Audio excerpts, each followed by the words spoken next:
Peace and love, black family. It is the Prince of Pan-Africanism, International Ifa Tunde King Kong Consciousness, black community's #1 school psychologist. I'm back at my hotel room. Some of y'all saw me cutting up a little bit, having a little fun with my brothers. You know, when I am invited to speak, especially when I'm invited to speak in faraway places, when brothers and sisters have to go out of their way to raise funds to pay for those international round-trip tickets and to pay for hotels and to pay for me to eat and to pay for me to be transported, I feel that it is my obligation to let them know that I appreciate them. And so in lowering my guard and enjoying the brothers and sisters who brought me to Japan, that's why I did what I did. It was authentic. It was not staged. I just simply decided to be myself around some very good African brothers and sisters. Obviously, I can't do it all the time because, as you could, see, people are extremely accusatory and judgmental whenever I show that I am a regular person. But being as unapologetically African as I am, I don't really give a damn. So with that being said, I can probably count on one hand the amount of times I've been to a club. The first time I went to a club, I believe I was a freshman. Was I a freshman at Millersville University or a senior at Scotland School? But I was young. And my cousin James, shout out to cousin James, the Johnson family, he used to take me to dances. Those of y'all who live in Philly, you know that there used to be a club downtown known as Dances where the young folks would go. And so James took me there twice. I think we went New Year's of 12th grade and then New Year's of freshman year, or New Year's of junior year, and then again New Year's of 12th grade. We brought in the New Year down there, and of course I was out of place because I don't have any rhythm, cursed by my white ancestors, and I might have been to a club once or twice since then. So at 40 years old, tonight was probably maybe the 4th or 5th time I think I ever been inside of a nightclub. But be that as it may, I'm going to talk a little bit, not long, because I got to get up early to do some sightseeing here in Nagoya tomorrow. I think we're going to go and see where the ninjas train and prepare. And I think we're going to visit another Buddhist temple. I'm a big fan of Buddha. Okay. But nonetheless, I want to talk a little bit about my political history. I'm not going to talk about my personal history because in order to do that, I'm going to have to name some people. And at this stage of my life, I don't think it's appropriate that those persons be named. But God willing, before I join the ancestors, I would like to have written a thorough autobiography of the Prince of Pan-Africanism. But to appease for the moment, I'm just going to talk a little bit about my political history, my rise or ascension, if you would, into black consciousness. I am going to start it at the age of 17. Okay. Which is about 25 years ago. So anyhow, when I graduated from the Scotland School for Veterans Children, I began my undergraduate study at Millersville University in Lancaster County, Pennsylvania. I was a psychology major, and immediately I joined the Black Student Union as a freshman, and I was elected president of the Black Student Union in 1990. When was the Million Man March? The Million Man March was 95, I want to say.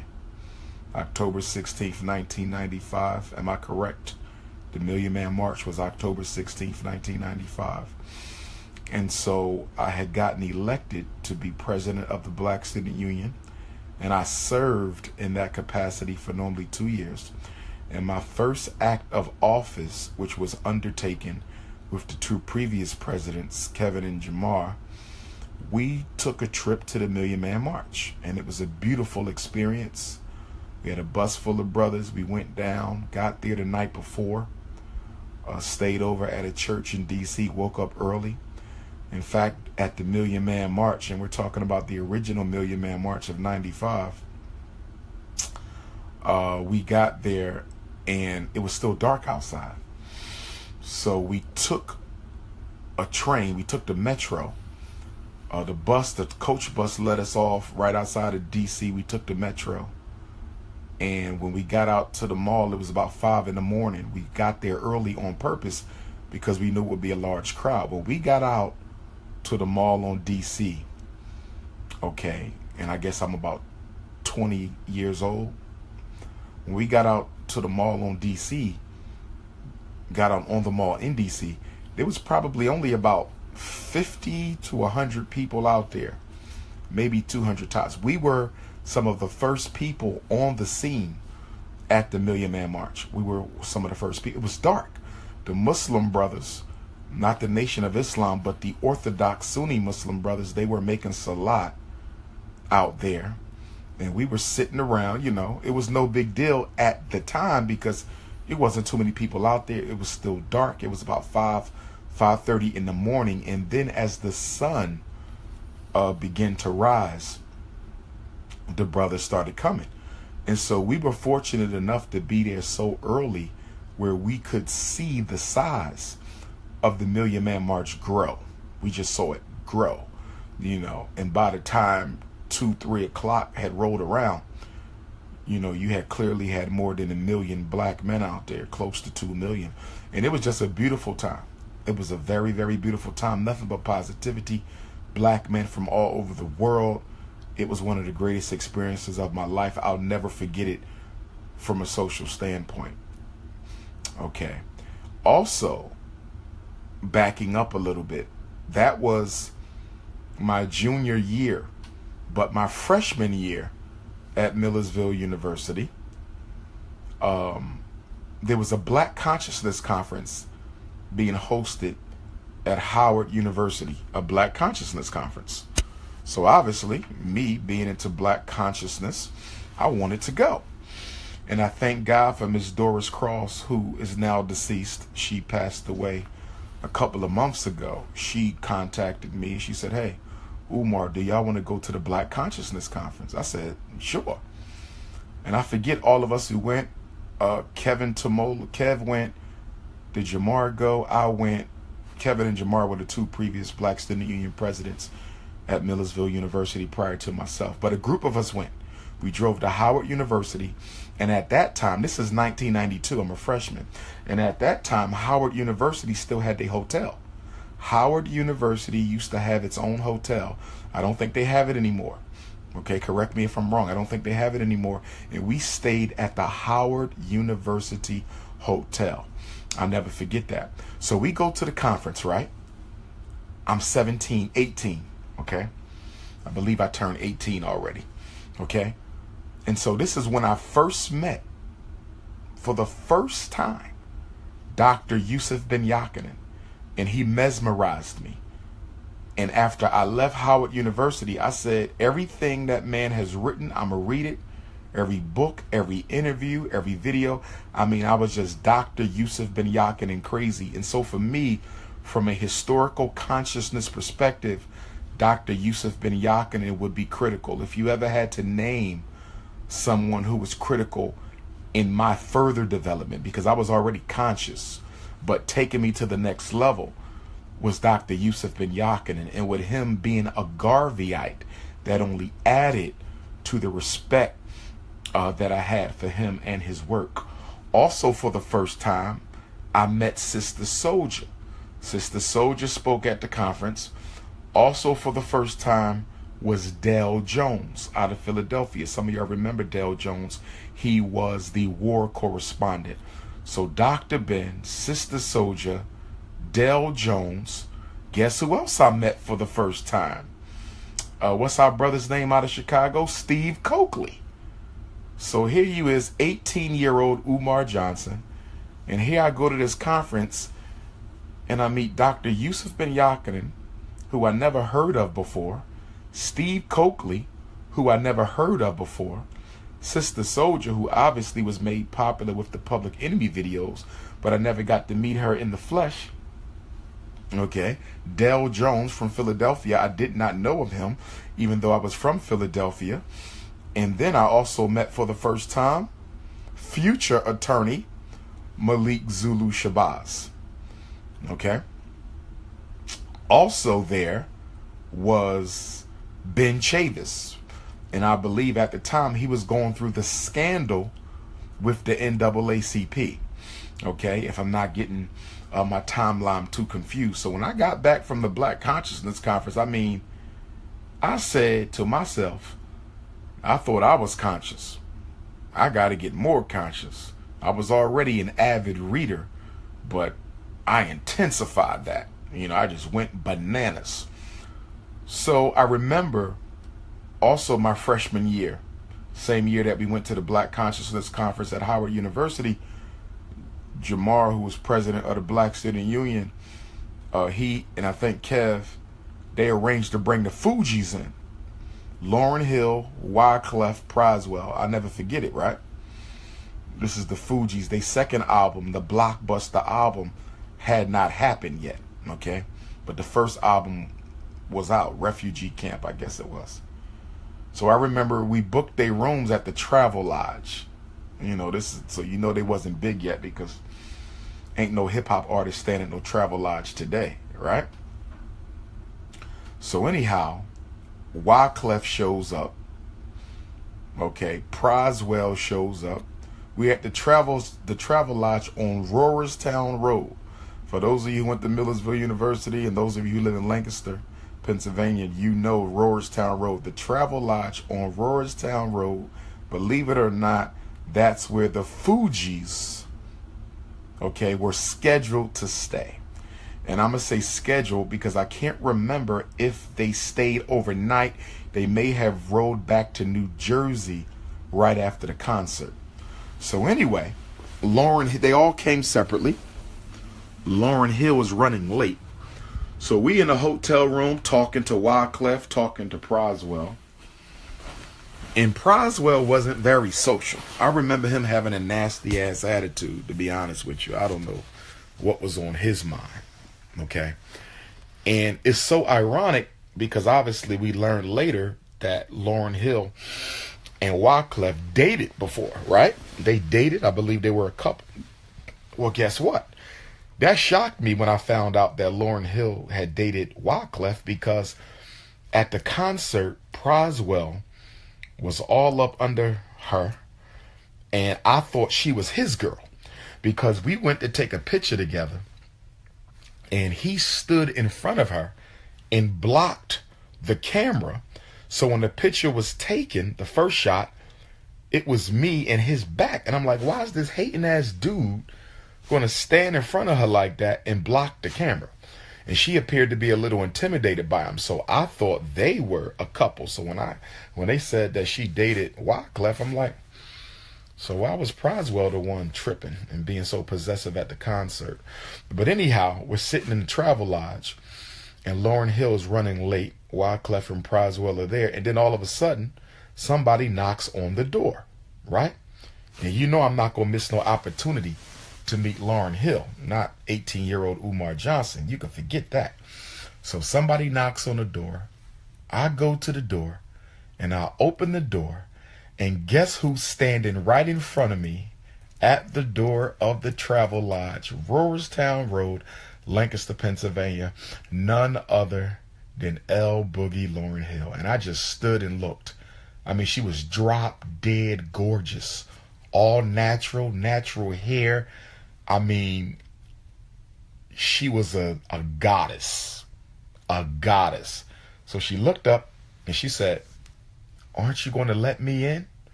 So I said, "I'm sorry." So I let her in. So we all in the hotel room. All three of the Fugees are there. I'm in there.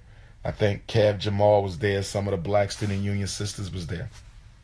So Lauryn Hill sat on the bed next to me, and she put her head on my shoulder, and she said, "My stomach is hurting." Okay. And so I kind of figured what she meant by that when a lady tell you her stomach is hurting. Okay. And she was saying that she was in such uncomfortability that she may not be able to perform. So we're like, oh my God, we got the gymnasium, Priscilla Gymnasium. We're here with the Fugees, and we supposed to be on our way to the gym. And Lauryn Hill is saying, "I don't know if I'm going to be able to perform." So she just put her head on my shoulder the whole time, right? So we stopped at one of the mini markets and got her something to help her deal with her pain. And then we went and they did the concert, and they did an excellent job. The Fugees, and it's such a shame that they never got back together again. It's never too late. I hope they will, because they're one of the greatest hip hop groups of all time, especially in terms of talent, creativity, and performance. Okay. So anyway, the concert is over. I'm standing at the back of the gym. Okay, because I'm still, I'm a freshman. I'm new to the Black Student Union, but I'm the freshman phenom. Okay, so I'm standing at the back of the gym, and it's dark in the gym. All of a sudden, out of nowhere, here comes Lauryn Hill running up to Umar Johnson all the way at the back of the gymnasium in the dark. And she gives me a big hug, kisses me on the cheek, and says, "Bye, cutie." Now, my homies is there, and they say, "You a sucker." I said, "What?" "She like you." I said, "How the hell I'm going to crack on Lauryn Hill? I don't even know how to crack. I'm only 18. I ain't got no game." You know what I mean? They're like, "Dude, she likes you. Why else would she come all the way to the back of the..." And, I guess we're about the same age, Lauryn Hill and I, so it's not like she was older than me.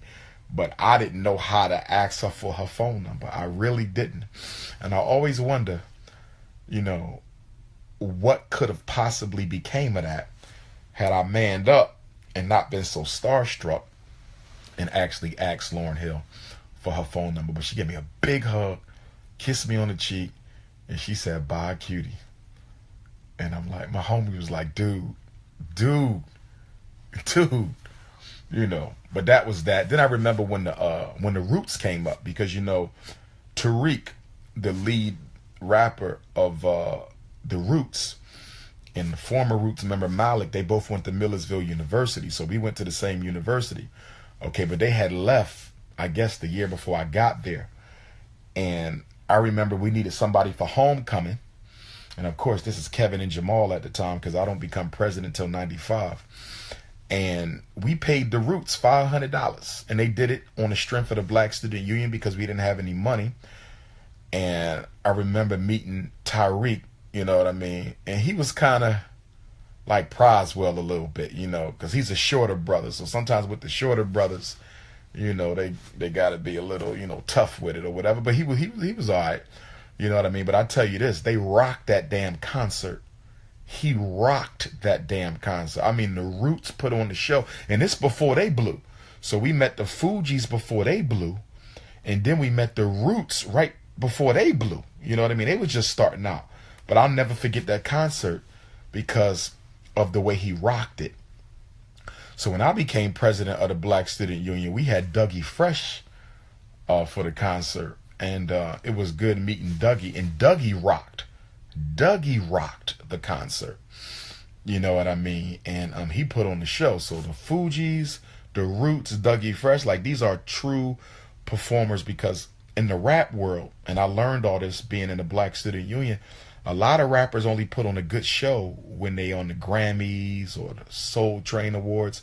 When they come to the colleges, they will do 10 minutes, take your money, and walk their ass off the stage.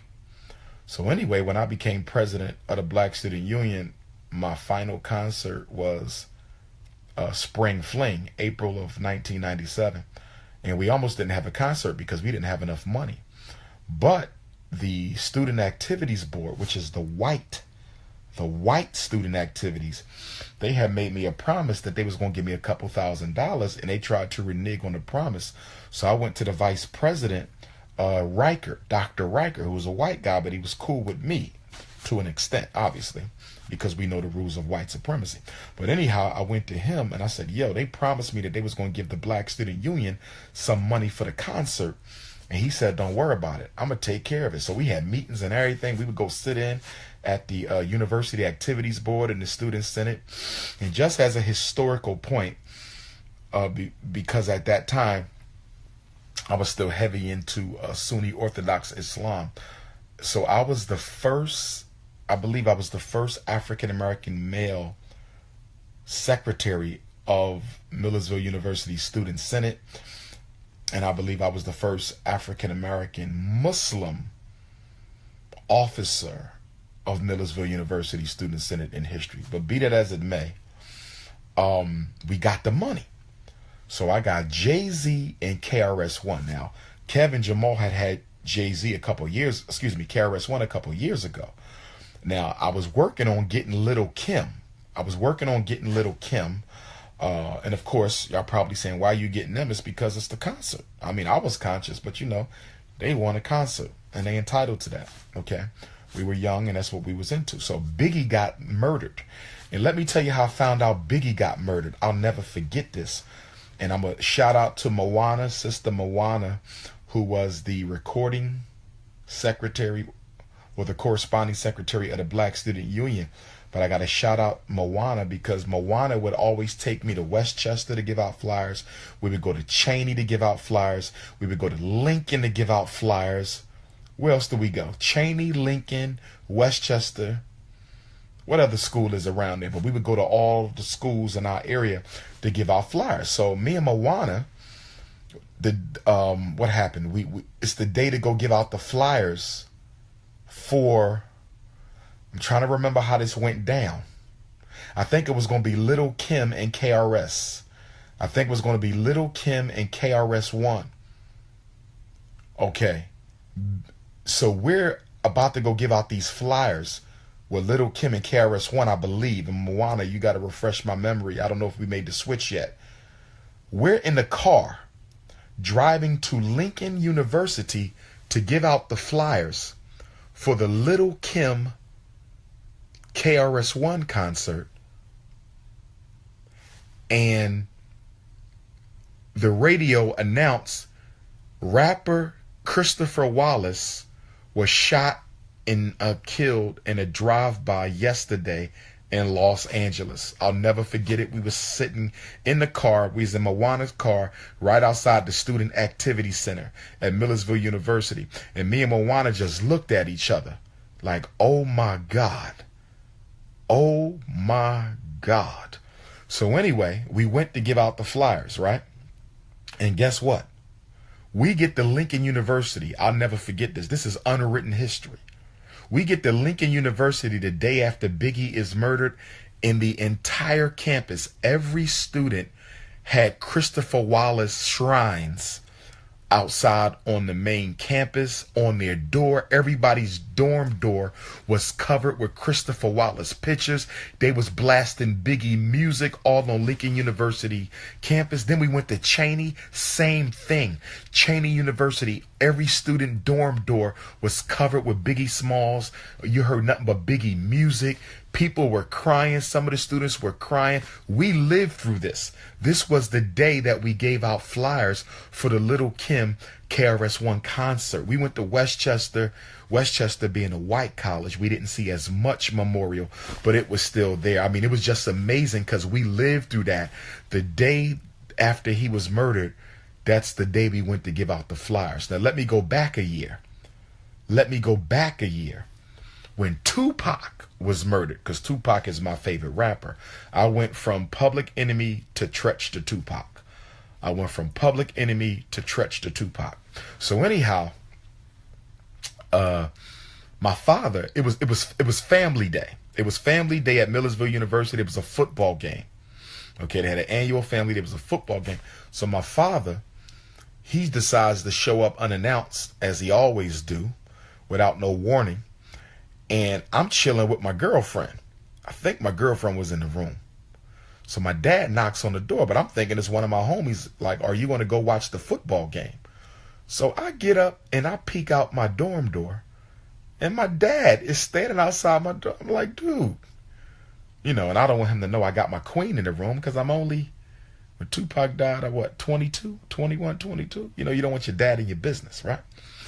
So anyway, I let my dad go downstairs, okay, out of respect for my queen, right? So when my dad go downstairs, she goes to her room, because I was in Burroughs Hall, which was co-ed at the time. I believe Burroughs was co-ed at the time. So my dad comes back up, and I let him in, and he says, you heard what happened? And I said, nah, what happened? He says, your boy got murdered.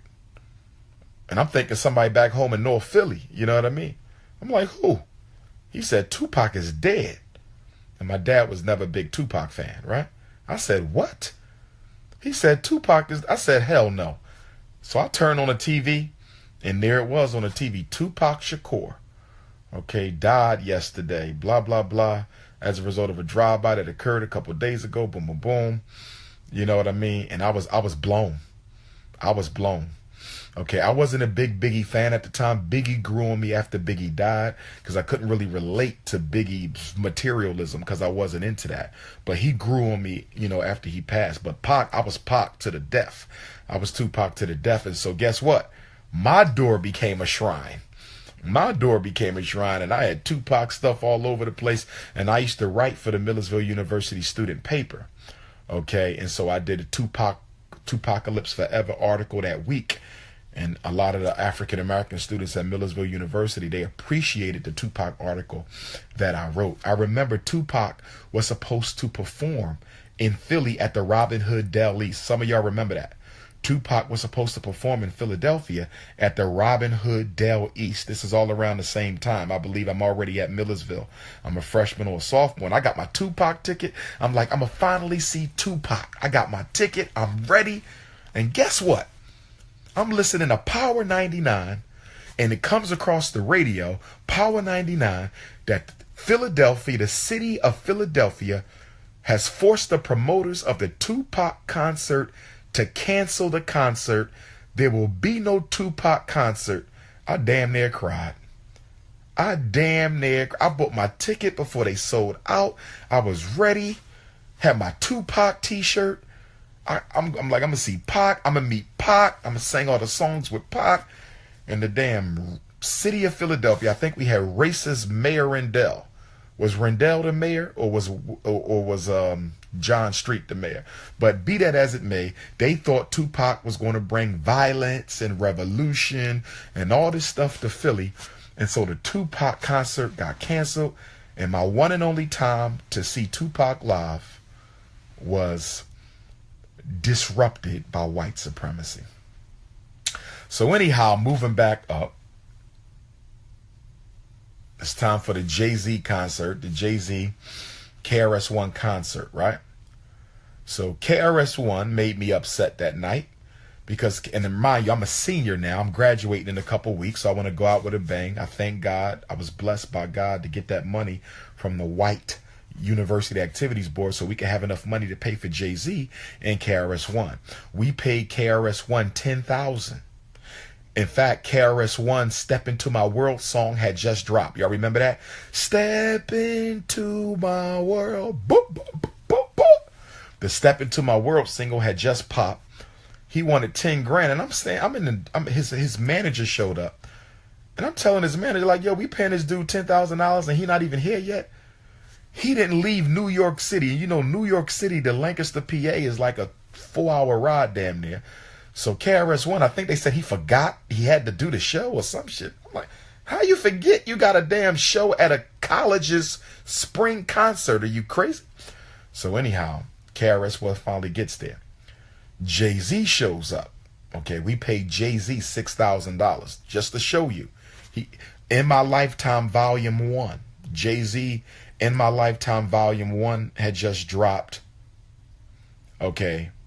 The first album, Reasonable Doubt, obviously was already out, right? I was not a Jay-Z fan at the time, but he was real popular. So I said, let's get Jay-Z. But Jay-Z was not known for putting on a good show. So we got KRS-One because we knew if Jay-Z gave us a poor-ass show, KRS-One would be our insurance. KRS-One would rock it. And since KRS-One had a new song out, he would take it even further. Because once he do the Bridge Is Over, it's a wrap. So when you hear that Bridge Is Over beat, the crowd went crazy. So anyhow, Jay-Z shows up in a limousine, right? He's with B-High. Jay-Z and B-High. You see, so he in a white limo, all that, player stuff. It's time for him to go on stage. He finally comes out. A whole group of Brooklyn dudes come. And they want to get in for free. They screaming, talking about, we with Jay-Z, you got to let us in. We with Jay-Z, you got to let us in. I'm like, dude, we can't let no whole army in. So I got tired of them cursing and screaming and acting like fools. And I knew the university police would look for any excuse to shut us down. So I let them in. Jay-Z's backstage with B-High and with his homies from Brooklyn. And guess what they doing? Jay-Z did his show. He did a couple songs. I wasn't impressed with the performance, but the audience liked it. He probably rocked for about 20 minutes. I wasn't really impressed. He had 2 albums. Now he got a whole catalog, right? So anyway, the show is over, and I guess they're looking for girls to take to the hotel. I don't know. So Jay-Z and his homies is like signaling girls to come back. They kind of, girls wanted to take pictures with Jay-Z, but the university police said we can't have all them back here. That's a security breach and we'll shut it down. They didn't want the black kids to have no concert anyway. Y'all feel me? So they was looking for any way to shut us down. So Jay-Z and his homies is like bringing the girls, and it was okay to do a couple, but then all the girls wanted to go back there. And the security's like, Umar, if they don't stop, we gonna shut it down. So I'm telling B-High and Jay-Z, y'all got to chill because these crackers don't want us to have no show anyhow, and they going to shut us down, even though the lead cop was black, but, black cop. Anyhow, KRS-One, black cop. But anyhow, me and Jay-Z gets into an argument. The Prince of Pan-Africanism and Jay-Z, Sean Carter, get into an argument along with B-High. Because I'm telling them, y'all got to stop pulling girls back because KRS-One hasn't performed, and if they shut our concert down, people not gonna get to see KRS-One. So we go back and forth, almost get into a fight.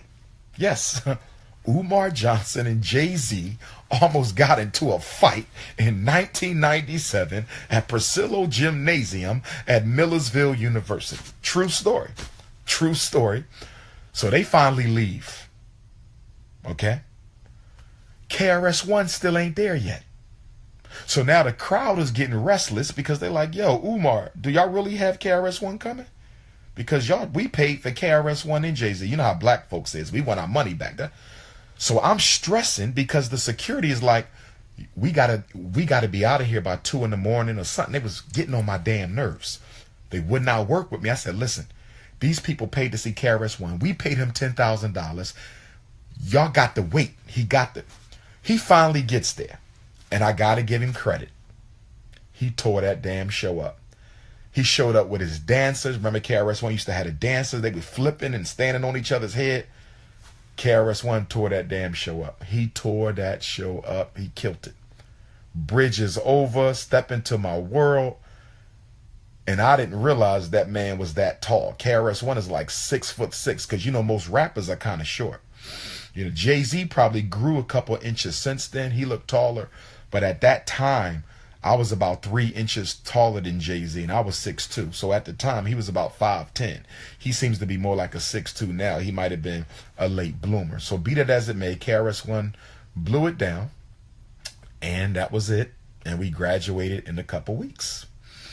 So I graduated, I believe that was May 17th, 1997, which is the anniversary of the Brown versus Board of Education decision. I go back to Philly, and I'm walking up Cecil B. Moore Avenue in North Philly because growing up in North Philly, my mom always bought my sneakers from a Jewish sneaker store known as Hollywood Sneaker Store at 16th and Cecil B. Moore. If you live in Philly, you know all about Hollywood Sneaker Store, right? It's still there.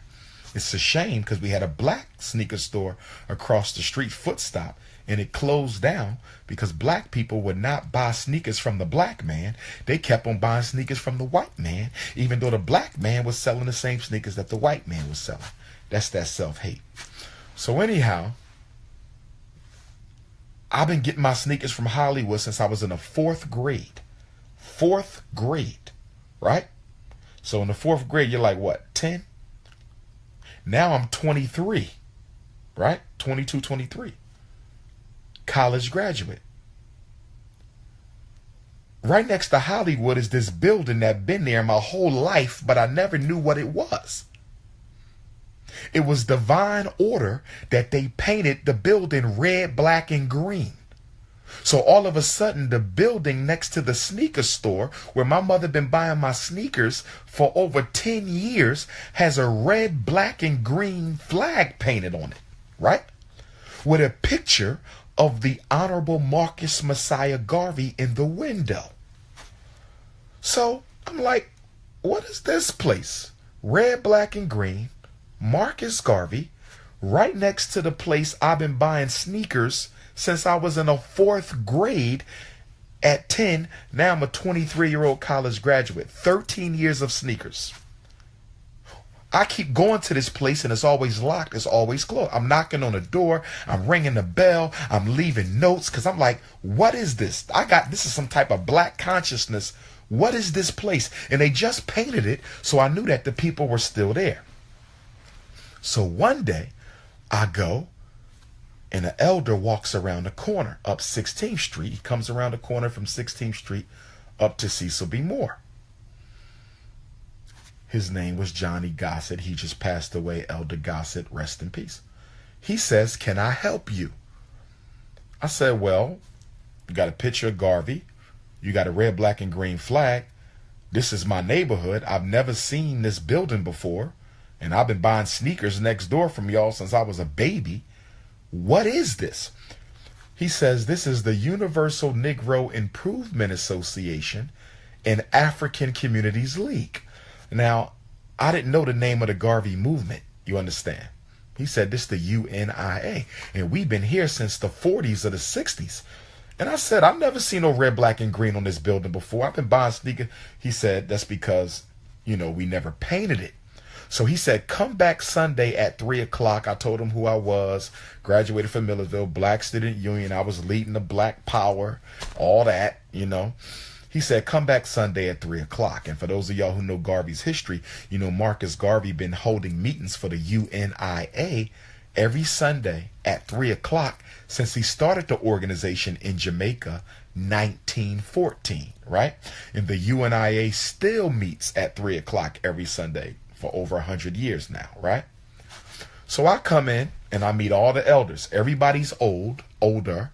They're old enough to be my father. They're old enough to be my grandfather. And they say this is the Garvey movement. And I'm like, I need to study more about Marcus Garvey. I mean, I knew who he was, but I didn't know who he was. So I'm coming every Sunday. I graduated every Sunday. I'm coming to the meetings. I joined up, got my membership card. 23-year-old Umar Johnson is now officially a member of the UNIA. So I'm working as a TSS worker.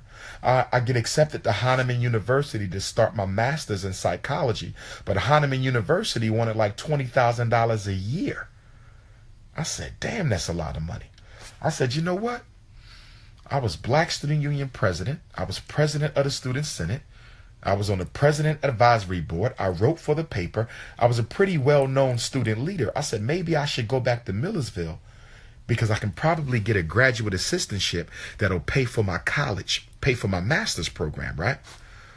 So I tell Hahnemann I'm leaving. I'm the only black guy in the master's program. So the white director comes to me and he says, if we find you some scholarship money, will you stay? If we find you some scholarship money, will you stay? And I said, well, probably not, because if I can get a graduate assistantship at Millersville University for free, there will be no need for me to stay. So he says, if you're going to go back to Millersville, you might want to look into school psychology. Now, I had never known much about school psychology. I was always clinical. I always wanted to get my doctorate in clinical psychology since I was in 3rd grade. But he said school psych. But before he said that, I was already considering the school psychology program at Millersville University because it was interesting.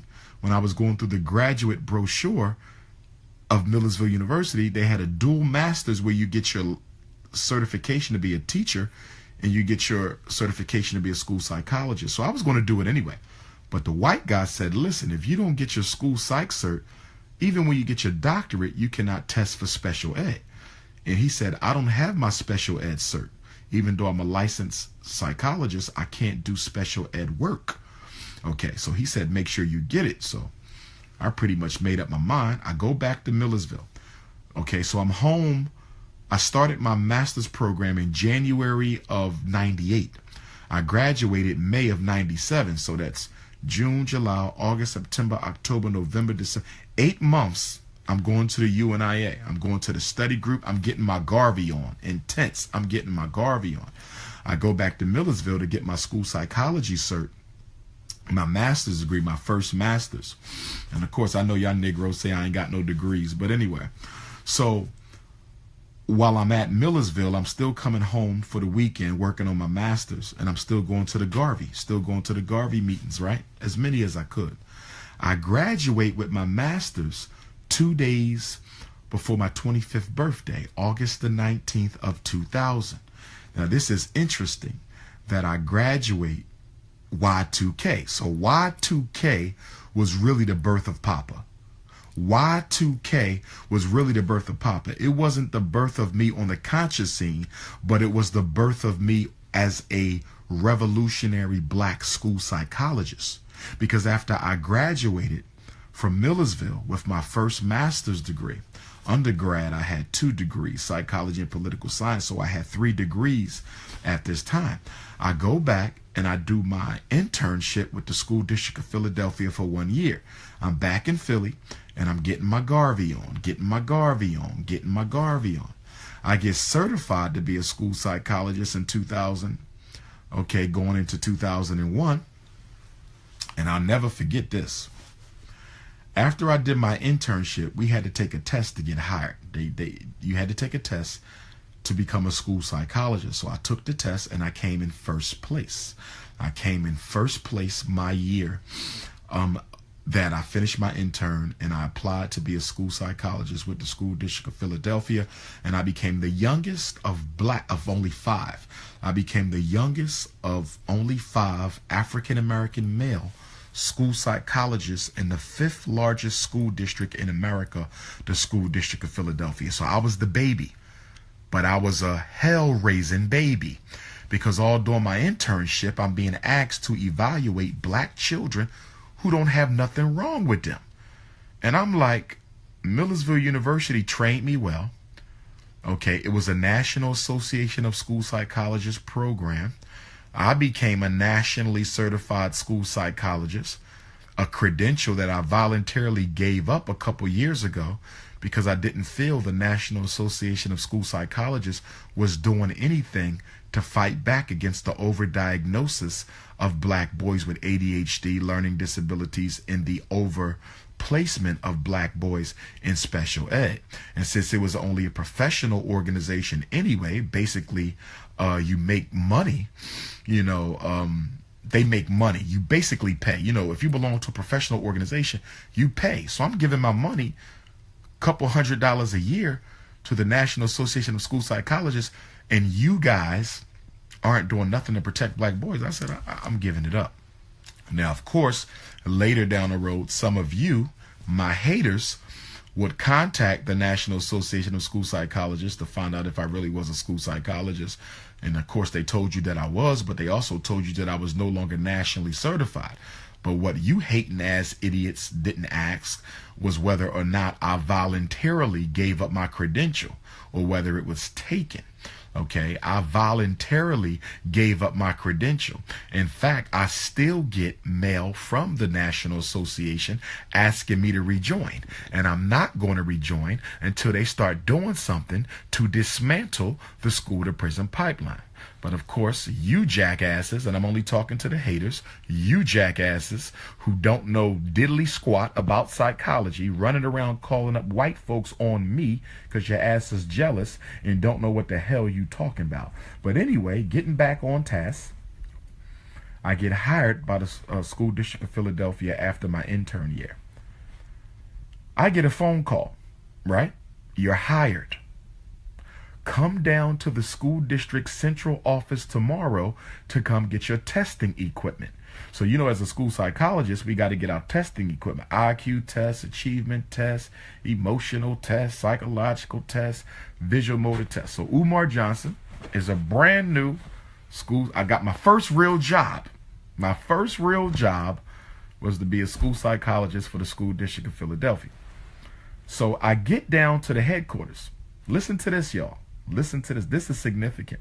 I get downtown Philadelphia to pick up my school psychologist paperwork, and everybody's running around like it's a war going on. And guess what day it was? My first day to report for work was September 11th, 2001. My first day to report to work to pick up my psychological assessment tools was 9/11/2001. I get down to the school district and the school psychologist supervisor, I said, I come to get my test equipment. Guess what he said? He said, you worrying about test equipment, you better pick up a gun. I said, pick up a gun? What the hell is going on? So I rush into the office and everybody got their TV on, and you know what's on TV, right? The Twin Towers. That morning, the first plane hit the one tower, and then the other plane hit the other tower, and I find it to be more than coincidental. I find it to be more than coincidental that the first day of work for who would become arguably the most important black school psychologist in American history. I'm going to say it. I'm not saying it out of arrogance. I'm saying it out of truthfulness. I find it to be more than a coincidence that on the first day of work for who would become the most critical black school psychologist in American history, his first day of work is the same day that the Twin Towers of New York City dropped. Facts. And when I look back at that being my first day of work, I look at it symbolically. First of all, I want to say rest in peace to everyone who lost their life, black or white, okay? And my heart goes out to all of you who lost relatives in that situation, okay? I am of the opinion that that was an inside job. I do not believe it had anything to do with no Arabs or terrorists.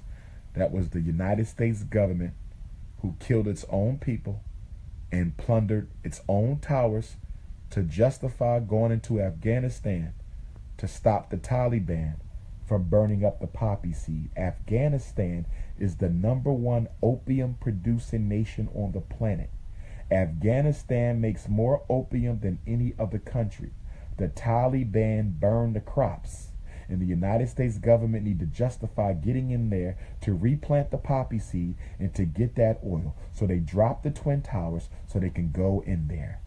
Facts. They even had their own commission report that you can buy at any Barnes & Noble book that clearly showed that they have foreknowledge of what was going to happen. In fact, I'm probably going to have to do a Facebook seminar on 9/11. I don't really like to get into it too much because I know for people who lost people they loved, it's too much to stomach for them to believe that their own government killed them. It's too much to stomach to believe that their own government killed them. So be that as it may, for Umar Johnson, the Twin Towers were symbolic. For Umar Johnson, to begin his first day of work on the day that the Twin Towers dropped. For me, the first tower was the Tower of Special Education. And for me, the second tower was ADHD. For me, the first tower was special education. And for me, the second tower was ADHD. In other words, symbolically, I believe the ancestors set me up to work, first day of work on 9/11, because I was being sent by my ancestors to drop the twin towers of special education and ADHD. Call me crazy, call me psychotic, call me delusional, but I really believe that that was symbolic, that this man is being sent by his ancestors to drop the twin towers of special ed and ADHD and to destroy the school to prison pipeline. So again, I'm getting my Garvey on. So now I'm about to tell y'all how my public speaking career began. Remember I said earlier, I'm the youngest member of the UNIA in Philadelphia. I'm the only youth. Everybody's old enough to be my father and grandfather. In fact, I have to credit those old men, most of whom are now ancestors, for feeding me so much wisdom. Because I believe the wisdom that those Garveyite elders gave me is partly responsible for why I am where I am globally in the Black consciousness movement. Because I learned firsthand from men who were born in the 20s. I was learning firsthand from men who was born in the 30s. I was learning from men who saw Marcus Garvey. I was learning from men who met Dr. King. I was learning from men who knew Malcolm. I was getting all this information. It was like a re-education. So I'm getting my Garvey on, right? And because the meetings in Philadelphia at the Philadelphia UNIA were not well organized, and I don't say that as a slight, I say it as the truth. The meetings were not well organized. So the elders would always ask me at the end of the Sunday meeting, young blood, they called me young blood, right? Young blood, I'm 25, young blood, get on up there and tell people, talk to them about what's happening with our kids in the school system. Okay? So they made me stand up and talk.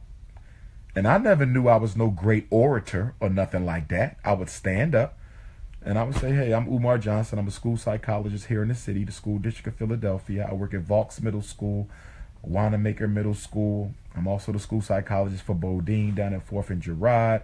I do work at William Penn High School. The school psychologist is someone who evaluates kids, All y'all done heard that a million times, okay? I say that at my lectures. And so I'm just breaking down special ed. I'm breaking down the learning disability. I'm breaking down ADHD. I'm breaking down autism. I'm not thinking nothing special. So then all of a sudden, people would come to the Garvey meetings and they would say, would you mind coming to my church? Would you mind speaking at my Kwanzaa event? Would you mind coming to our community center? Would you mind talking to a group of, would you mind coming to our juvenile delinquency center and talk to our boys? They can see a young man with his master's degree. So my public career was started in the Garvey movement. I'm a true child of Marcus Garvey. Malcolm X was a true child of Marcus Garvey because Malcolm X was raised in the UNIA. Umar Johnson, although I didn't join until I was 23, I would say that I was raised in the UNIA. If it was not for the Garvey movement, you might not know me today, because it was the Garvey movement, it was the red, black, and green that gave me my platform to begin speaking. My first out-of-town events was for the UNIA. They flew me to Atlanta to speak for the Atlanta UNIA, and I'll never forget it because when I spoke, Elder Mwali Mubarudi came to hear me. Elder Mwali Mubaruti in Atlanta came to hear me when the Atlanta UNIA brought me down to speak. Okay. And then they flew me to North Carolina to speak for the Durham, North Carolina UNIA. We spoke at North Carolina Central. So that was my first college speech ever, was for the UNIA at North Carolina Central. We had a regional conference, and I spoke with Renoko Rashidi and Tony Martin.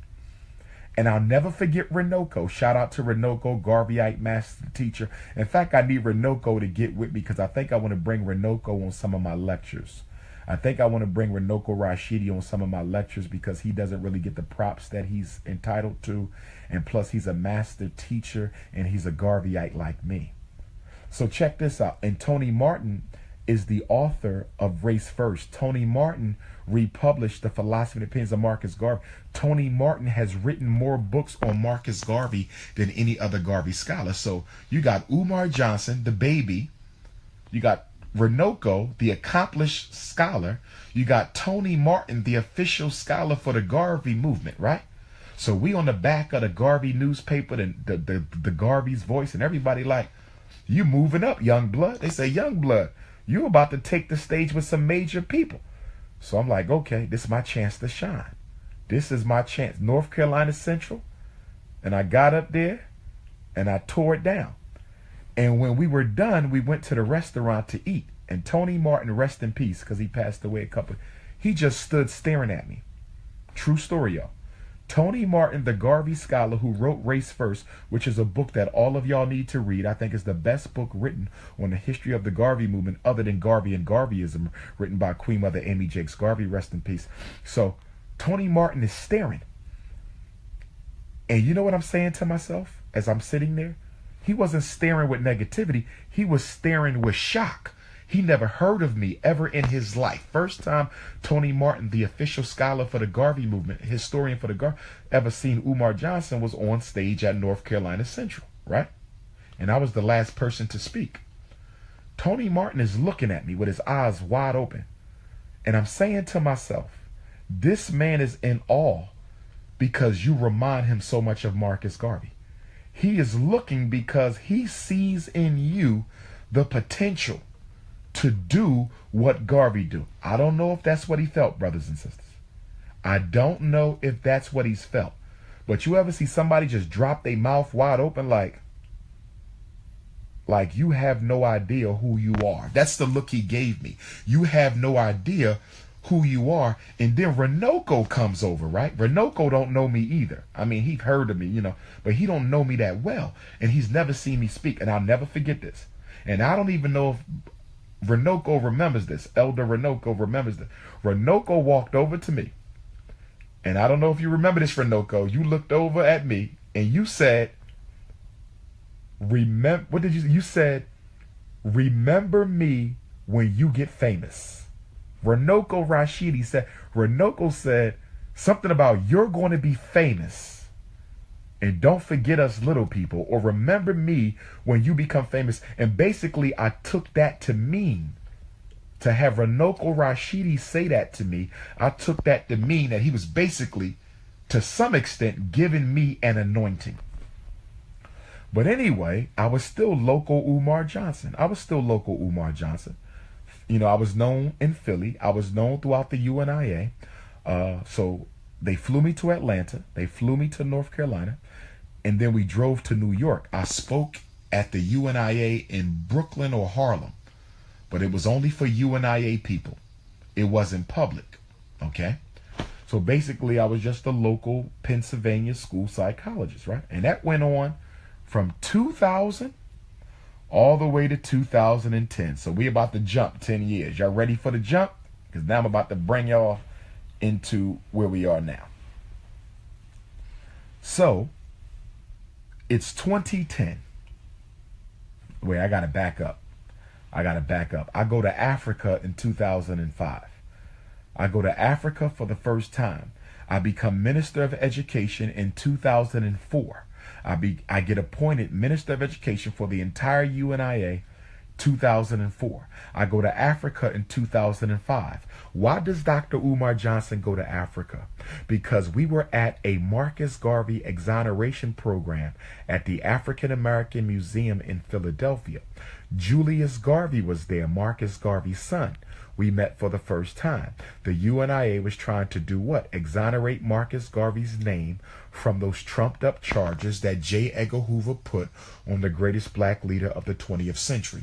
And we had a program at the African American Museum in Philadelphia in order to fight to get Garvey exonerated, right? Julius Garvey speaks, other leaders speak, and then I speak. In fact, I was the moderator. And Julius Garvey comes over to me, the son of Marcus Garvey, and he says, "You remind me of Malcolm X. You are so much Malcolm X." This is what Julius Garvey tells me. And then I look up at Dr. Julius Garvey and I say, I'm disappointed because I don't just want to remind you of Malcolm X. I want to remind you of your daddy, Marcus Garvey. Why don't I remind you of you? And Julius Garvey says, well, you got to remember something, Umar. I was a young man when my father died. So I really, didn't get a chance to see him speak on the platform as often as I got a chance to see Malcolm X, because me and Malcolm X would be about the same age. So he says, don't take offense. It's just that Malcolm is who I really got to see mature. And my father passed away when I was still a young man. So we laughed it off. But anyway, a brother by the name of Nnamdi Azikiwe from the Washington, D.C. UNIA. Nnamdi Azikiwe comes over and he says, they need you in Africa, brother. He said, they need you in Africa, brother. And then also Dr.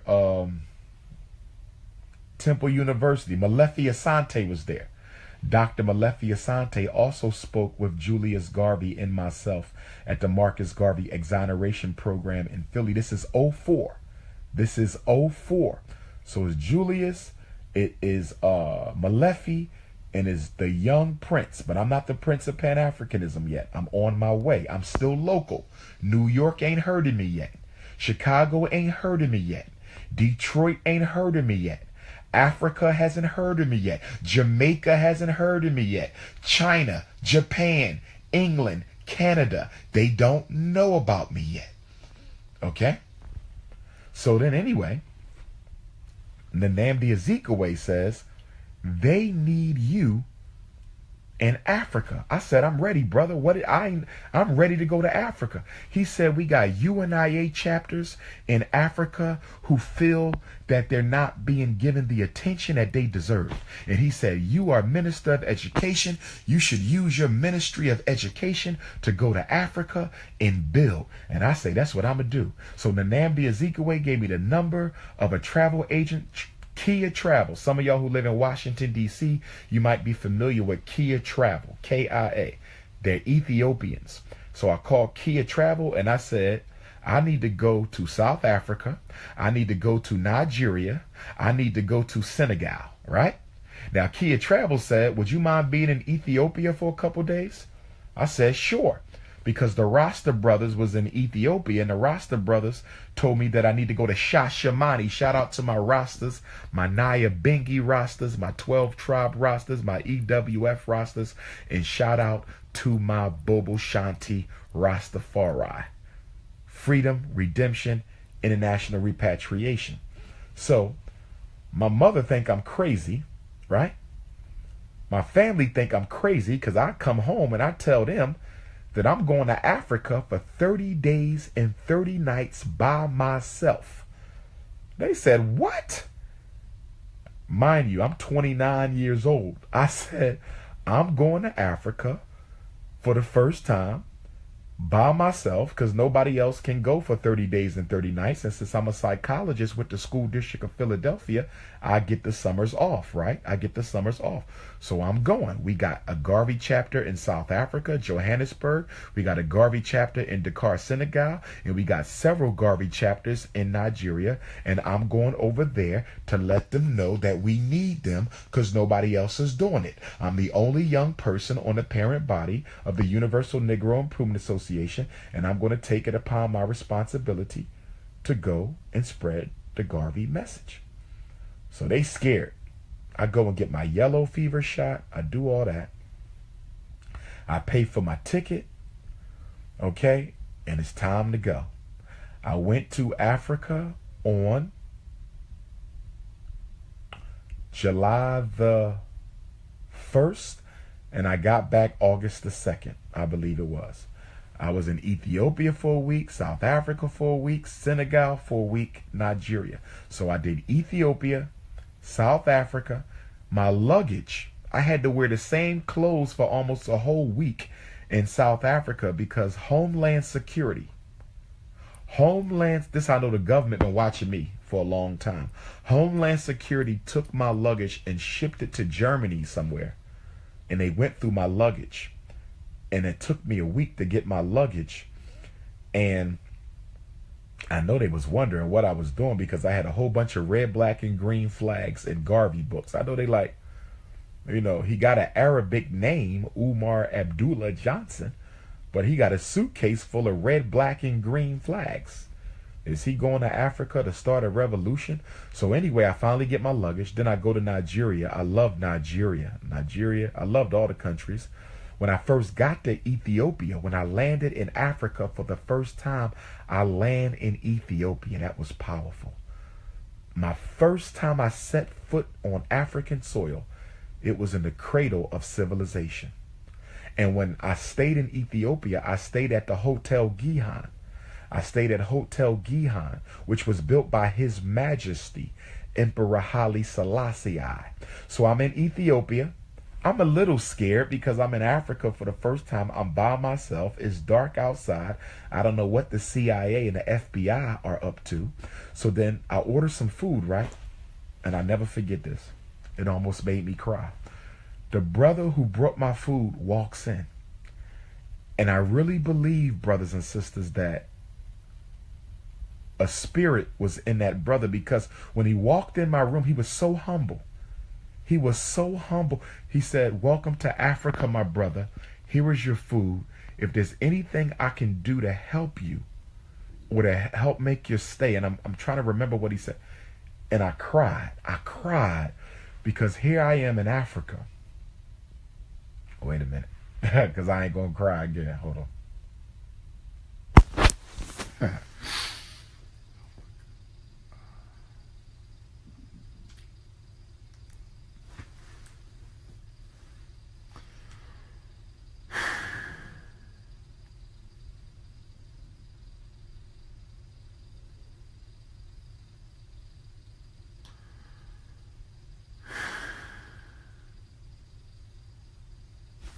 Okay.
All right, I'm back.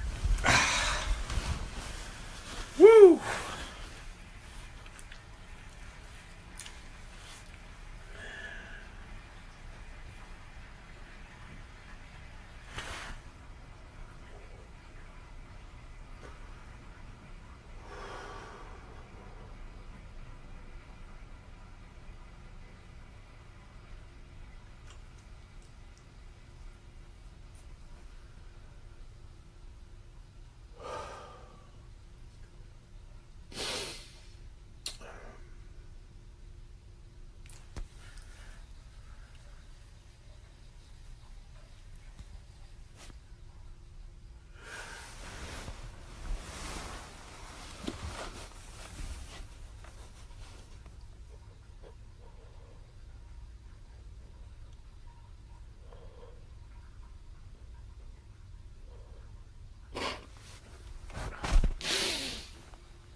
Let me try to get through this.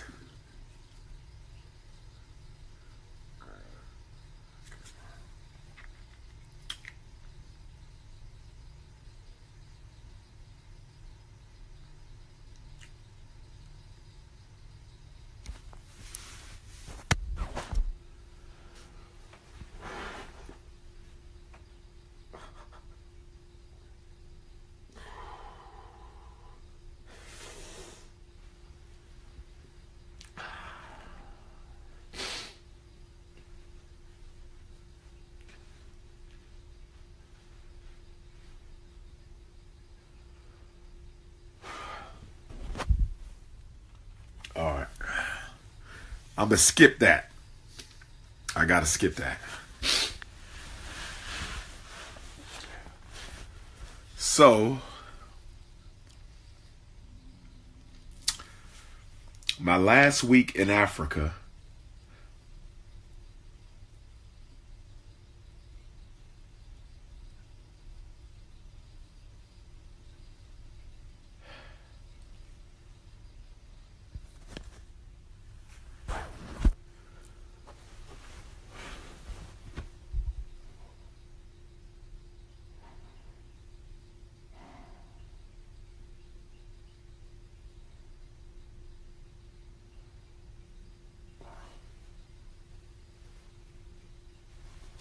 shit, come on. Okay, we good. We good.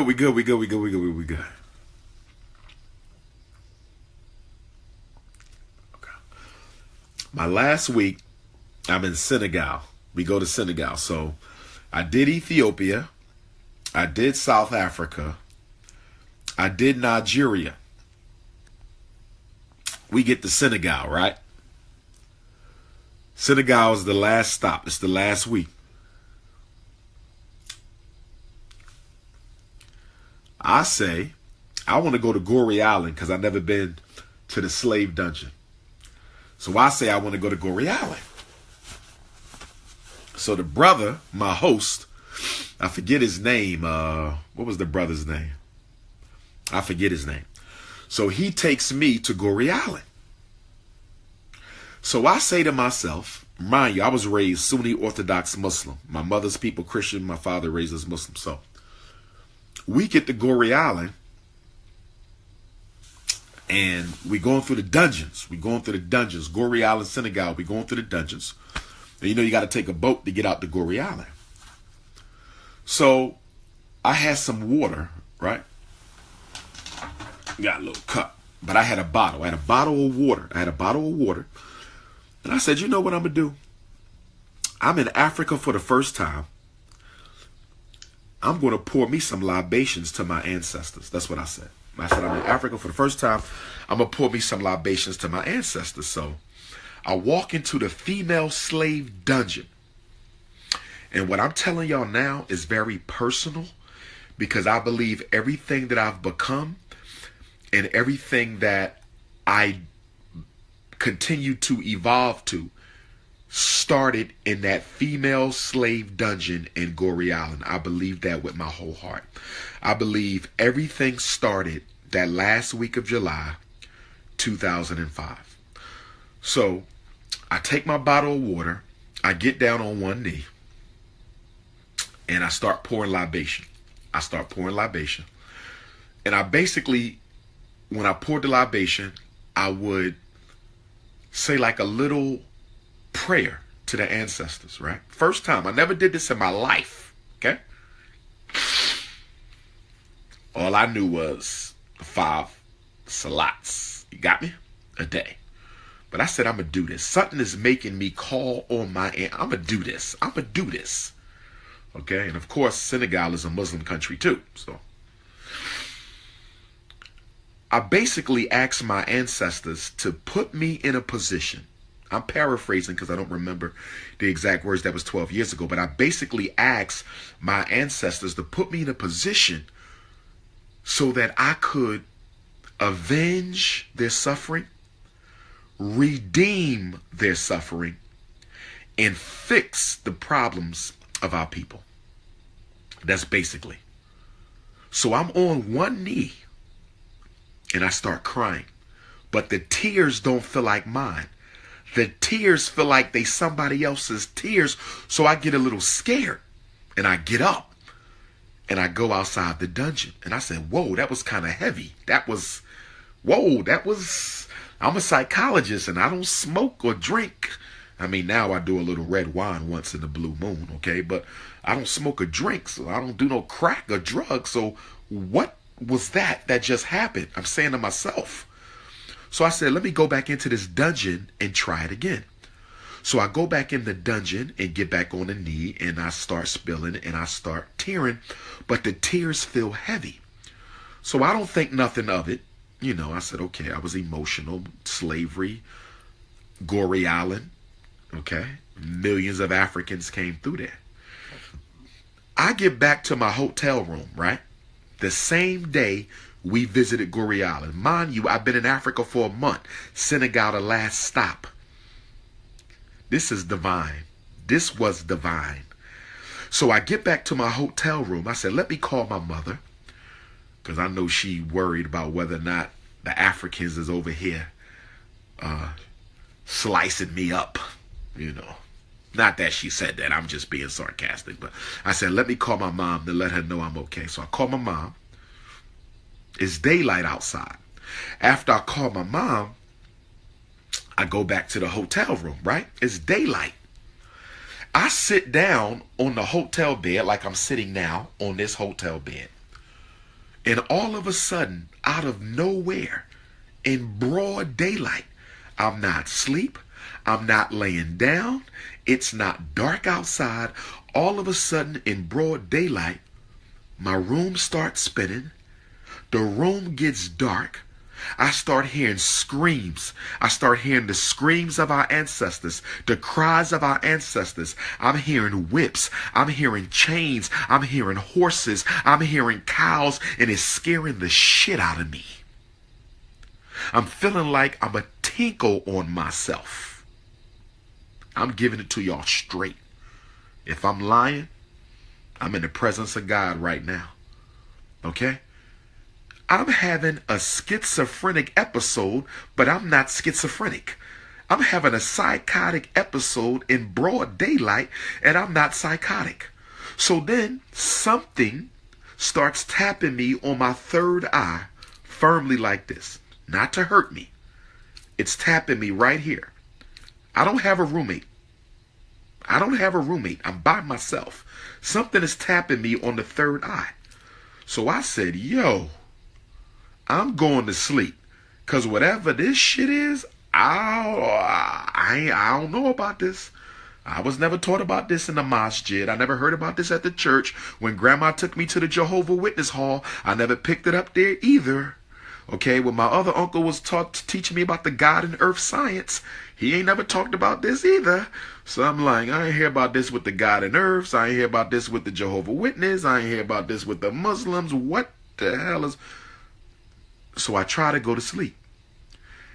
And I was not allowed to go to sleep. When I laid down, I felt two hands push me, not to hurt me, but to push me hard enough so I would wake up. So I would roll over to the other side of the bed and act like that shit didn't just happen. So guess what? Those same two hands came to the other side of the bed and pushed me again. Boom. In other words, you're not sleeping. We don't want you to sleep. We've been waiting for you to come home for 30 years. Okay? And this information we need to download into you because you one of the chosen ones. It might sound arrogant, but I'm just going to tell you what I feel and what I felt. It might sound arrogant, but I'm just going to tell you what I feel and what I felt that last week of July 2005, Goree Island. And the whole night I'm getting taps. The whole night I'm getting pushed. I come out that room the next day, people looking at me like, yo, what? I said, yo, something was in my room with me yesterday. The brother says he's a Muslim, right? He don't do spiritual Africans. He's an African Muslim, but he don't do spirit. I said, something was in that room. He said, no, it's not. Because I had gotten stung by the mosquitoes earlier, right? So I had a little case of the malaria. But I had already had the malaria. This wasn't no damn malaria. I said, listen, dude, I was wide awake. That wasn't no damn malaria, okay? So I walks up. I'm asking everybody in synagogue because I need some help. I need somebody to interpret what the hell just happened, okay? I'm not going to go to the Muslims or the Christians because they're going to say it was the demons. And I know it wasn't a demon because although I was scared, the energy was not negative. It was not negative. The energy was not negative. It commanded my attention, but it wasn't negative. So I'm walking up the street in the car, and I asked one of the young brothers, and he says, Doc, that happens a lot when y'all come home. He said, all that is, that's the ancestors. They so happy you came that they just basically embraced you, and because you're not used to it, it's scaring you to death. And he said you probably had an ancestor who passed through Gori because your experience was so intense that one of your ancestors probably passed through Gori. So anyway, I get back to the United States, right? I lost weight and everything because I was spooked out. I had to fly back to Nigeria for one night, and then I had to fly back to Ethiopia. I tried to leave 2 days early because I said, I ain't feeling right. I need to go home. I'm in line at the Ethiopian airport, okay, Addis Ababa, and they come and take my ticket and give it to a white man. They come and take my ticket and give it to a white man, even though I said I wasn't feeling well and I needed to go home. I was already dealing with some malaria, and then I got jumped by my ancestors. I need to go home and give my mom a hug. I got to go. They come and get my ticket, which forced me to stay in Ethiopia for 2 more nights. I came into Africa through Ethiopia. I left out of Africa through Ethiopia. So now I get back to Philadelphia. I done met with the Garveyites, had a great time. I went to Shaka Zulu's gravesite. I met Nnamdi Azikiwe's son in Nigeria. He gave me a plaque with his father's face on it. Nnamdi Azikiwe is the equivalent of Kwame Nkrumah and Marcus Garvey in Nigeria. I met his son. His son took me outside, and we went to his father's grave, and he offered a prayer on my behalf to his father and to his family ancestors, the Igbo nation. And the whole time I'm in Nigeria, all the queen mothers is coming up to me telling me, you are Igbo. You are one of us. We know us when we see you. You are us. So I get back home and I get a phone call. Some of my elders say, there's a brother selling African slavery artifacts in West Philly. He got some slave chains. Do you want to buy the chains? So I go to West Philly to get these chains, right? I buy the chains. I get back home to North Philly. I'm not in Africa no more. I'm in North Philly. I've been back a couple days. I take these chains upstairs to my bedroom. And I say, I'm going to put these chains underneath my TV stand. My TV stand is going to serve as an altar. I sit on my bed like I'm sitting now. I put the chains under the television stand. It's broad daylight. It's a nice, hot, sunny day. It's still summertime, right? Because I got back August the 2nd, August the 1st. After I put them slave chains, guess what happened to me? In Philadelphia, I just got back from Africa. Remember I told you I got 3 taps on my third eye? Something kept tapping me all night in Gori in the hotel room. Would you believe the same 3 taps? God is my witness. Almighty God is my witness. The same 3 taps that tapped me all night long, intermittently at the hotel in Dakar, Senegal, the same night I came from Gori, tapped me 3 times on my head when I sat on my bed and put them chains under there. I said, guess what? I know for sure now. It's the ancestors. When I finally got my first spiritual reading from the Oyotunji African village in South Carolina, Chief Olaitan said, they came back with you. They came back with you. But you know what I feel, brothers and sisters? I'm going to tell y'all the truth. I'm going to tell y'all the truth. I believe that night in that hotel room, you know, in African spirituality, we get initiated to be priests, right? We get initiated to be priests of the ancestors. Okay. I believe my ancestors, our ancestors, I believe that our ancestors initiated me that night. I believe with all my soul, as I'm sitting here talking to y'all in Japan, I believe my ancestors initiated me into the ancestral system that night. And I'm going to tell you why I say that. I never received clairvoyant dreams in my life. I never received clairvoyant dreams in my life. When I came back from that Africa trip, I started having dreams all the time that were prophetic. I would dream that something would happen to somebody I know, and they would call me soon when I wake up and say it happened. They start coming so frequently that I was able to call people, say, yo, you about to get into a fight today. If you get into the fight, you're going to end up killing him. Walk away. People would be like, yo, that almost happened. And then coincidences started happening.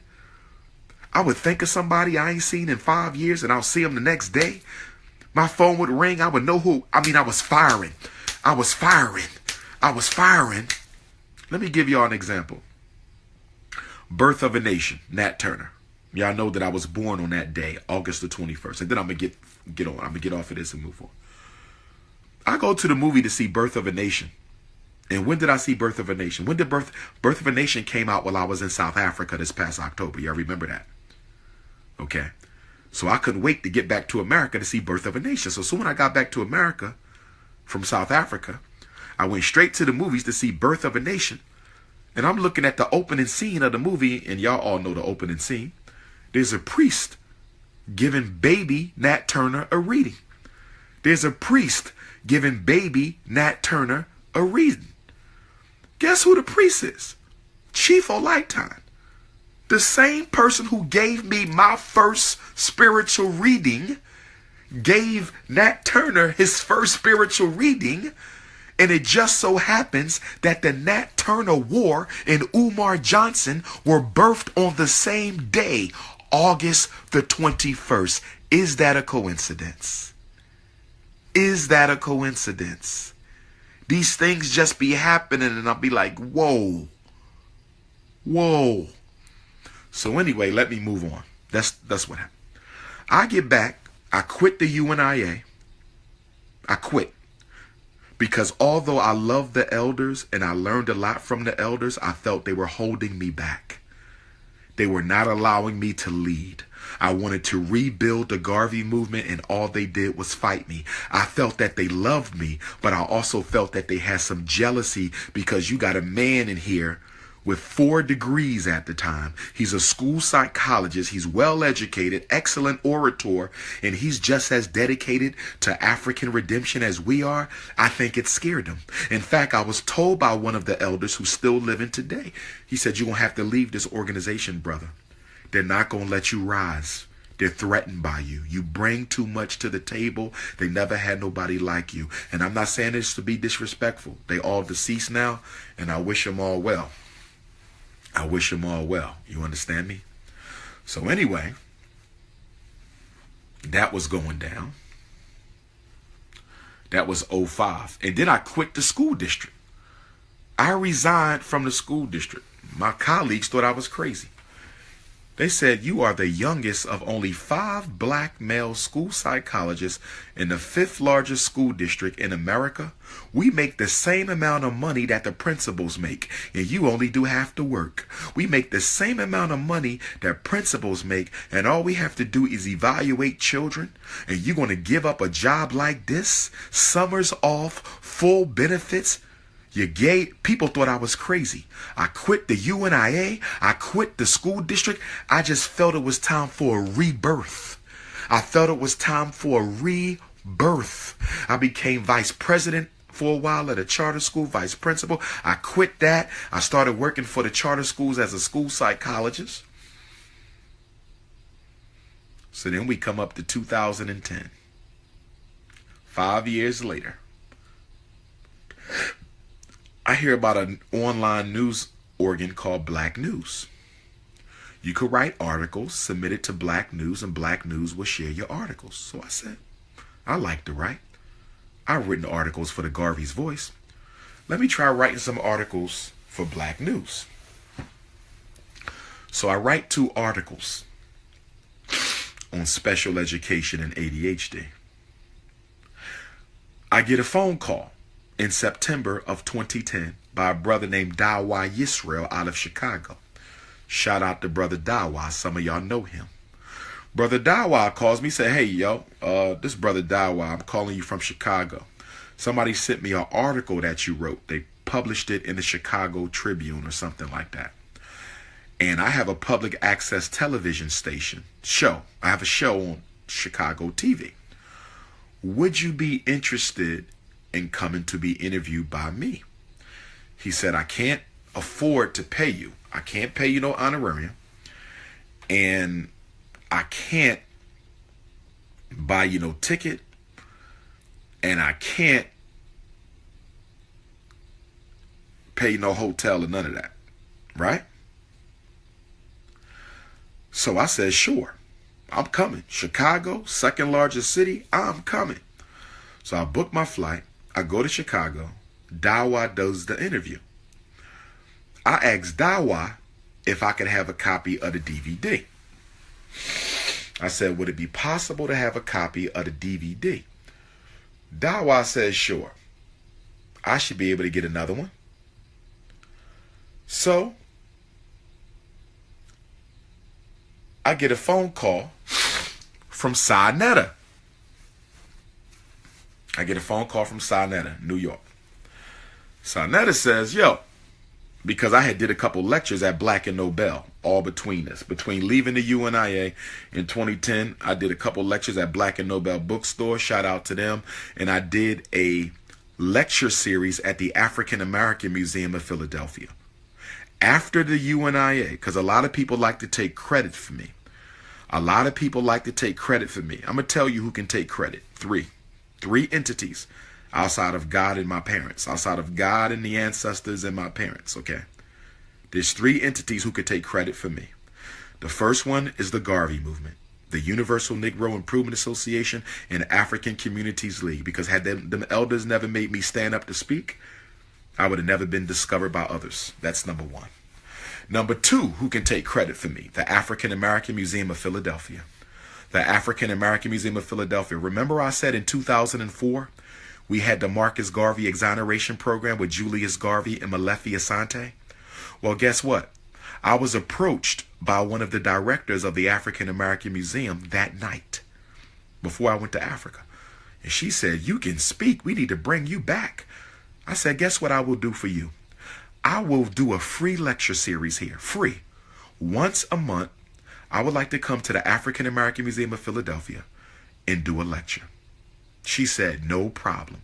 And so from 2004 until 2008, 4 years, for 4 years, the African American Museum of Philadelphia was home to Dr. Umar Johnson's once a month lectures. If you've ever seen my post-traumatic slavery disorders, they come from there. Many of my classic DVDs that y'all have come to love were done at the African American Museum of Philadelphia. They gave me the platform to expose my information and my talents to the world. So beyond my parents and the ancestors and God, the Universal Negro Improvement Association, the African American Museum of Philadelphia, in the third, and I'm going to say this reluctantly, but I'm going to give them their credit.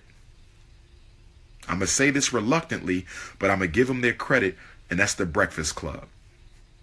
I'm going to give Charlemagne, and I'm going to give Envy, and I'm going to give Angela Yee their props, because those two Breakfast Club interviews, which I've been told by many people, were the greatest political interviews in Breakfast Club history, excluding nobody. No disrespect, but I've been told by elders, academics, they say your part one and your part two, no other interview they did with anybody, young or old, compares to your interviews. And I think the strength of those interviews, the strength of the Breakfast Club interviews, really forced me into a lot of people's lives who previously didn't know about me. Now, a lot of people take credit for me. I've been on documentaries. They'll try to take credit. Nah. Okay. If anything, the benefit was mutual, but you damn sure didn't make me. Okay. I was already made. I was made in Goree Island in July in 2005. Let me say that shit again. I was made in that female slave dungeon in Goree Island 2005. But be that as it may, from the UNIA to the African American Museum and most recently the Breakfast Club interviews, I would say that those three propelled me. Okay? I don't have a problem giving Brother Dawa a shout for that Chicago interview, because that Chicago interview was major. I will give Sonetta props for saying you need to come and do a lecture in Harlem. I'll give him his props for that. Okay? I'll give him his props for that. But he didn't make me. Okay? So anyway, Sonetta gives me a phone call. We coming up to Modern. Now shit gonna get a little controversial. But I'm going to try to speak slowly so nobody gets offended, because this ain't about that. This is not a beef video. This is y'all learning who y'all dealing with here, because y'all need to know who y'all dealing with. Sonetta calls me. I'll never forget when Sonetta called me either. I was riding up Girard Avenue. I had just passed the Philadelphia Zoo. I had just did a lecture with me and Professor Griff at Black and Nobel. Me and Professor Griff had just did Intellectual Insurrection, I think a couple weeks ago. Okay. So my phone rang, and it's a New York number. I pick it up. I say, yeah, this is Umar Johnson. I wasn't doctor yet. He said, yeah, this is the brother Sonetta. How you doing? And I'm not making no mockery. You know, that's Sonetta's voice. This is the brother Sonetta. You know what I mean? How you doing, my brother? I said, peace and love. What can I do? He said, yo, my man A.A. Rashid. Shout out to A.A. Rashid. Shout out to A.A. because A.A. Rashid is one of the few people who knew me early on. He's one of the few people who knew me early on who, from what I know, I don't know what he do when he ain't in my face. I don't know. But from what I know, A.A. Rashid is one of the few brothers in the conscious community who has always kept it real with me. So shout out to A.A. So I met A.A. before because we would be in Black and Nobel. We would also be in Merchants of Akibalan. I knew A.A. I didn't know he was a scholar, though. You understand? But I knew the brother. I remember we had conversations. So Sonetta says the brother A.A. Rashid was in New York and he was bringing me some DVDs. You know, we exchanged DVDs. And he pulled out this one DVD and it was you. This is Sonetta. He said it was you at Black and Nobel speaking. And you was going off the top. You ain't have no PowerPoint. You ain't have no notes. You ain't have no car. You was just dropping shit we never heard about before. And Sonetta said, and I was like, who the fuck is this? He said, brother, I would like to invite you to New York City to speak. I said, I ain't got no problem with that. We can make it happen. He said, there's another brother, and I'm not going to mention his name, okay, out of respect. There's a brother who has a program he runs at the National Black Theater. And so what we can do is approach him and ask him if you can use one of his nights to come and do a lecture. I told Sonetta, I said, you can do that. I ain't got no problem with that. But I do want to let you know that me and that brother got a history from Philadelphia that ain't too positive. I said, we ain't clashed in years. We ain't clashed. It's been a while. but we do have a little bit of a history, so I don't know if that's going to roll. But he said, let's just give it a shot. Cool. So Sarnetta was telling me he was trying to reach the brother. He couldn't get him, da-da-da-da-da. I ran into the brother at Malcolm X Park at the African Independence Day celebration in West Philly. I said, bruh, Sarnetta said he been trying to get at you. He want me to come do a lecture at the National Black Theater. You have a class there. I'm willing to pay you, to use your space. He said, no problem. I said, it's straight. He said, it's straight. So we set the date. It was sometime in early October or September, October. Dawa was September 18th. The lecture at the National Black Theater Harlem was like late September. So one day I get a phone call. It's the brother. He said, I'm canceling your event. And I'm paraphrasing because I don't remember people's exact words. He said, I'm canceling your event. I said, what's up? He said, you and Sarnetta was supposed to pay me a certain amount of money. Okay? And if the brother listening, this ain't no attack on you, bruh. I'm just giving the people my history. Okay? I will never tell them who you is and none of that because it don't matter no more. That's old. Okay? We ain't had no beef. We don't need no beef. Okay? And hopefully you don't perceive this to be disrespectful. Because if you bark, I'm going to bark back. Okay? So it ain't no beef. So he said, I'm canceling it because y'all was supposed to pay me. And y'all didn't pay me. Okay? I said, I thought I was going to give you the money once I saw you that night. He said, nah. That's not what I told Sarnetta. I told him I was supposed to get my money up front. I said, well, I'll tell you what, bruh. I bring you the money. Because you in Philly, I'm in Philly. I think he was in Philly. I bring you the money, or I could PayPal you, or, I could PayPal you. He's like, no, I can't do it. It's over. Sarnetta calls me before I could call him. He's like, yo, I think Sarnetta called me or I called him.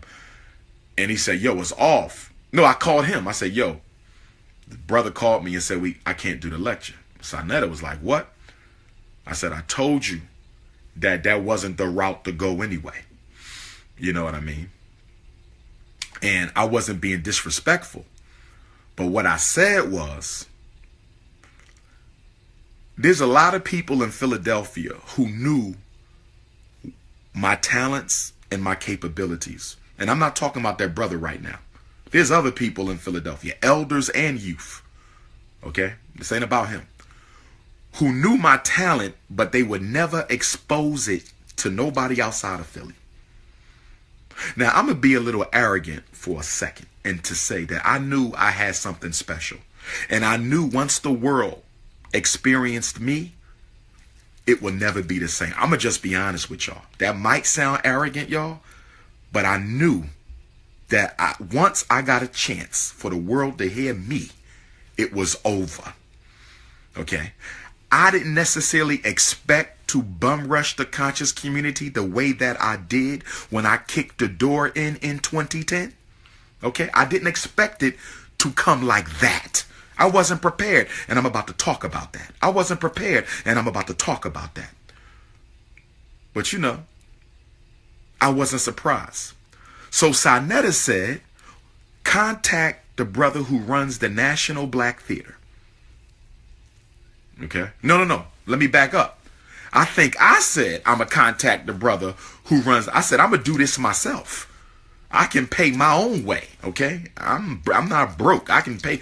So I contacted the brother from the National Black Theater, and I drove to New York City, and I paid him. Okay? I said, listen, I want to do a lecture here. Sarnetta said it might be a good idea to do a lecture here. Okay? I paid him the money. I think it was like $1,000 or something like that. Drove back to Philly. I drove back for the lecture. Now, the Dawa interview was September 18th. It's on YouTube. It's on YouTube. Both Dawa interviews. I did 2 follow-ups, but it was the first one. September 18th, 2010. The National Black Theater Harlem lecture. The National Black Theater Harlem lecture was Halloween night. It was either the night before Halloween, but I'm pretty sure it was Halloween night. I drove to Philadelphia with my brother Claude, who's an Omega Psi Phi from Millersville. I said, Claude, I'm doing a New York lecture. Claude said, oh man, I got to come and catch this on tape. So we drove up there, separate cars, but we drove up